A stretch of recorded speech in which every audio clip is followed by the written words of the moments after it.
अस्सलाम वालेकुम स्टूडेंट्स, उम्मीद करते हैं आप सब ठीक ठाक होंगे।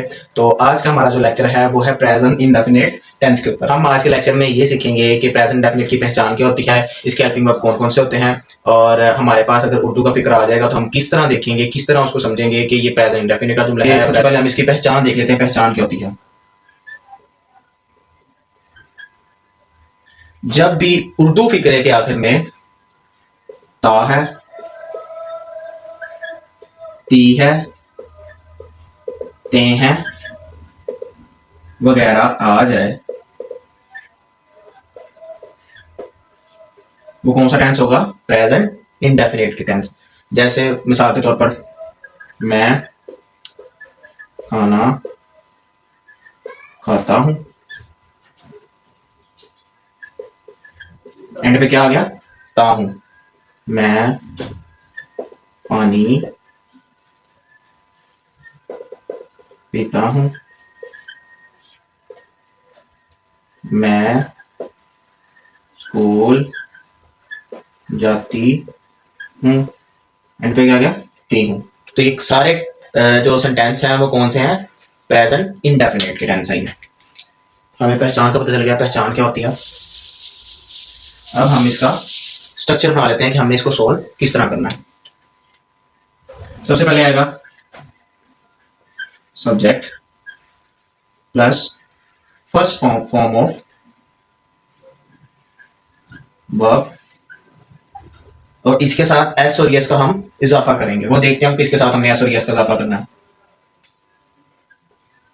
प्लस ऑब्जेक्ट, ये कब आएगा? जब हम सिंपल बना रहे होंगे, ठीक है। जब हम नेगेटिव बनाएंगे तो अंदर हेल्पिंग वर्ब आ जाएगा, ठीक है, और इंटरोगेटिव में भी हेल्पिंग वर्ब आ जाएगा स्टार्ट में। अब हम देख लेते हैं एस और यस का इजाफा किन के साथ होना है।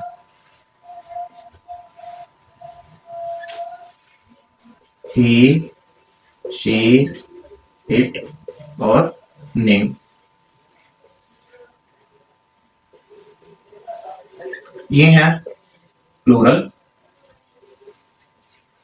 और ये हैं सिंगुलर। अब हमने जब सिंगुलर आ जाएगा सब्जेक्ट, तब हमने क्या लगाना है? तब हमने वर्ब की फर्स्ट फॉर्म के साथ किस चीज का इजाफा करना है? एस और ईएस का। जब भी हम सिंपल टेंस बना रहे होंगे, जैसे वो खाना खाता है, वो पानी पीता है, तब हम वर्ब की फर्स्ट फॉर्म के साथ क्या लगाएंगे? एस और ईएस का इजाफा करेंगे। एक एग्जांपल इसकी देखते हैं।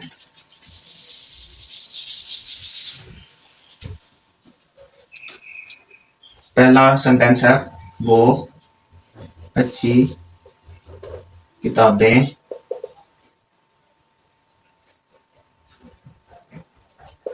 पढ़ता रहेगा। ही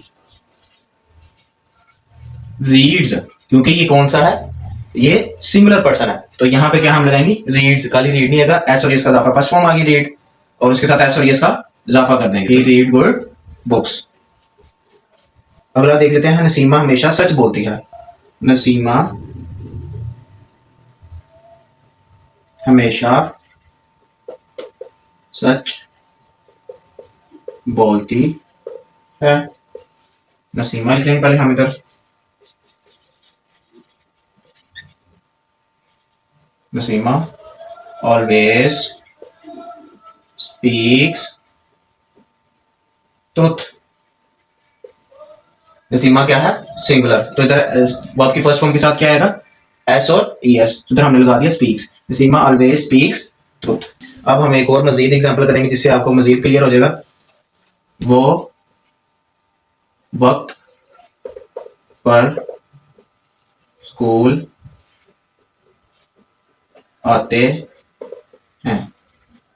सबसे पहले तो हमें इसकी पहचान देखनी होती है। पहचान क्या है?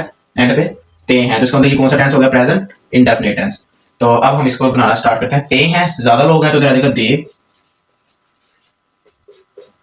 कम टू स्कूल इन टाइम। अब इधर कम्स क्यों नहीं आया? क्यों? क्योंकि ये क्या है? प्लूरल। ये क्या है? प्लूरल। लोग ज्यादा हैं, बच्चे ज्यादा हैं, वो वक्त पर स्कूल आते हैं। तो इधर क्या है? They come to school in time. अगर इधर आता वो वक्त पर स्कूल आता है, तो फिर इधर आना था he comes to school in time, क्योंकि इधर सिंगुलर आ गया है तो इधर हम फर्स्ट फॉर्म के साथ एस और यस का इजाफा करेंगे। उम्मीद है आपको समझ आ गया होगा। अगर किसी का कोई मजीद सवाल होगा तो वो कमेंट में बता दे, हम मजीद प्रैक्टिस कर लेंगे। अब हम इसका नेगेटिव बनाना सीख लेते हैं। नेगेटिव में भी सेम रूल अप्लाई होगा, आई, वी, यू, दे। इनके साथ हम लगाएंगे डू, ही, शी, इट और कोई नेम। इनके साथ हम लगाएंगे डज। डू इन सब का हेल्पिंग वर्ब है और डज इन सब का हेल्पिंग वर्ब है। अब हम देख लेते हैं नेगेटिव का स्ट्रक्चर क्या होगा। Subject plus helping verb plus first form of verb plus object. ये आ गया नेगेटिव का।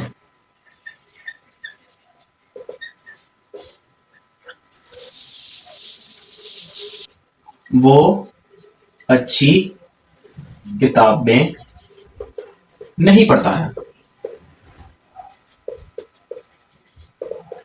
वो अच्छी किताबें नहीं पढ़ता है। पहले तो पता चल गया ये कौन सा है, प्रेजेंट इंडेफिनिट का। नहीं आ गया इसका मतलब क्या है, नेगेटिव। अब हम लगाएंगे वो नहीं पढ़ता है, ही के साथ कौन सा मतलब था, does. He does not read good books. अब बच्चों का ये सवाल यहां पे आता है कि सर पहले तो हमने इधर रीड्स लगाया था और अब हम रीड क्यों लिख रहे हैं।